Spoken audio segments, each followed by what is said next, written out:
ಈ ಒಂದು ಪುಣ್ಯ ಭೂಮಿಯಲ್ಲಿ ಇವತ್ತು ಭೂಮಿ ತಾಯಿಯ ಮಡಿಲಲ್ಲಿ ಏನಿದ್ದಾರೆ ಅವರ ಒಂದು ನೆನಪು, ಅವರ ಒಂದು ಜೀವನ, ಇದೆಲ್ಲವನ್ನು ಗಮನಿಸಿ ನಮ್ಮಿಂದ ಅವರು ದೂರ ಹೋಗಿದ್ದಾರೆ ಅಂತಕ್ಕಂಥದ್ದು ನಮ್ಮಲ್ಲಿ ಇಲ್ಲ. ನಮ್ಮ ಹೃದಯದಲ್ಲಿ ಸದಾ ನೆಲೆಸಿದ್ದಾರೆ. ಅವರ ಹೆಸರಿನಲ್ಲಿ ಈ ಒಂದು ಭಾಗವನ್ನು ನಾಡಿನಲ್ಲಿರ್ತಕ್ಕಂಥ ಯಾವುದೇ ಸಮಾಜಗಳಿರ್ಬೋದು ಎಲ್ಲರಿಗೂ ನೆರಳನ್ನು ಕೊಡ್ತಕ್ಕಂಥದ್ದಕ್ಕೆ ಹಲವಾರು ಯೋಜನೆಗಳನ್ನು ಈ ಸ್ಥಳದಲ್ಲಿ ಮಾಡಬೇಕು ಅಂತಕ್ಕಂಥ ನಿರ್ಧಾರ ಮಾಡಿದ್ದೇವೆ. ನಮ್ಮ ಕುಟುಂಬದಲ್ಲಿ ಎಲ್ಲರೂ ಸಹ, ನನ್ನ ಸಹೋದರರು ಸಹೋದರಿಯರು ಎಲ್ಲರೂ ಸೇರಿ ಈ ಒಂದು ಭಾಗ ಜನತೆಗೆ ಅರ್ಪಣೆ ಮಾಡಬೇಕು. ಈ ಸ್ಥಳ ಸಂಪೂರ್ಣವಾಗಿ ಯಾವ ಸಂಕಷ್ಟದಲ್ಲಿರ್ತಕ್ಕಂಥ ಕುಟುಂಬಗಳಿದ್ದಾವೆ, ನಮ್ಮ ಯುವಕರು, ನಮ್ಮ ರೈತರು, ಮಹಿಳೆಯರು, ವಯಸ್ಸಾಗಿರ್ತಕ್ಕಂಥ ತಂದೆ ತಾಯಂದರು, ಅವರೆಲ್ಲರ ಒಂದು ನೆರಳಿಗೆ ಕೆಲವು ಕಾರ್ಯಕ್ರಮಗಳನ್ನು ಇಲ್ಲಿ ತರಬೇಕು ಅಂತಕ್ಕಂಥದ್ದು ಈಗಾಗಲೇ ತೀರ್ಮಾನ ಮಾಡಿದ್ದೇವೆ ಕುಟುಂಬದಲ್ಲಿ. ಈ ಒಂದು ಸ್ಥಳ ಆ ರೀತಿಯ ಸಂಕಷ್ಟದಲ್ಲಿರ್ತಕ್ಕಂಥವರಿಗೆ ಅರ್ಪಣೆ ಇವತ್ತಿನ ದಿನ ನಮ್ಮ ತಾಯಿಯ ನೆನಪಿನಲ್ಲಿ ಮಾಡ್ತಕ್ಕಂಥ ನಿರ್ಧಾರ ಮಾಡಿದ್ದೇವೆ. ಇವತ್ತಿನ ಒಂದು ಕಾರ್ಯಕ್ರಮದಲ್ಲಿ ನಾಡಿನಾದ್ಯಂತ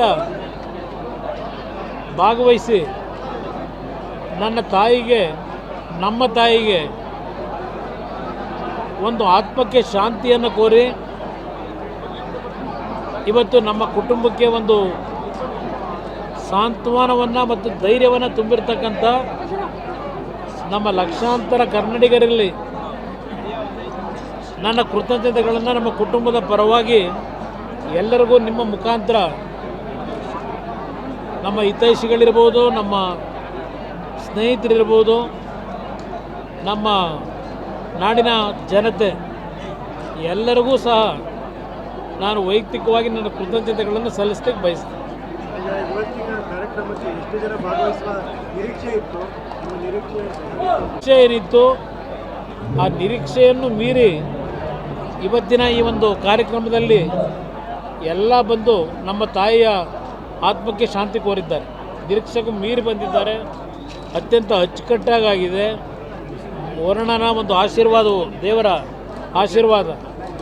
ಹಾಗಾಗಿ ಈ ಸ್ಥಳದಲ್ಲಿ ಅವರನ್ನು ಇಲ್ಲಿ ಭೂಮಿ ತಾಯಿಯ ಮಡಲಿಗೆ ಕಳಿಸಿದಂಥ ಒಂದು ದಿನದಿಂದಲೂ ಒಂದು ರೀತಿಯ ತುಂತುರು ಹನಿಗಳ ಮುಖಾಂತರ ಅವರಿಗೆ ಒಂದು ಹಾರೈಸ್ತಾ ಇರತಕ್ಕಂಥ ವರ್ಣನಿಗೂ ಸಹ ಈ ಸಂದರ್ಭದಲ್ಲಿ ನಾವು ಕೃತಜ್ಞತೆ ಸಲ್ಲಿಸಬೇಕಾಗ್ತದೆ.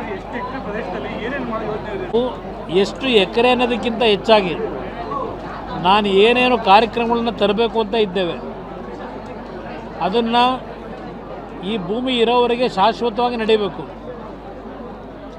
ಆ ನಿಟ್ಟಿನಲ್ಲಿ ಬಹುಶಃ ಒಂದು ದೇಶದಲ್ಲೇ ವಿಶೇಷವಾದಂಥ ರೀತಿಯಲ್ಲಿ ಈ ಒಂದು ಸ್ಥಳದಲ್ಲಿ ಕಾರ್ಯಕ್ರಮಗಳನ್ನು ನಾಡಿನ ಜನತೆಗೆ ತರಬೇಕು ಅಂತಕ್ಕಂಥ ನಿಟ್ಟಿನಲ್ಲಿದ್ದೇವೆ.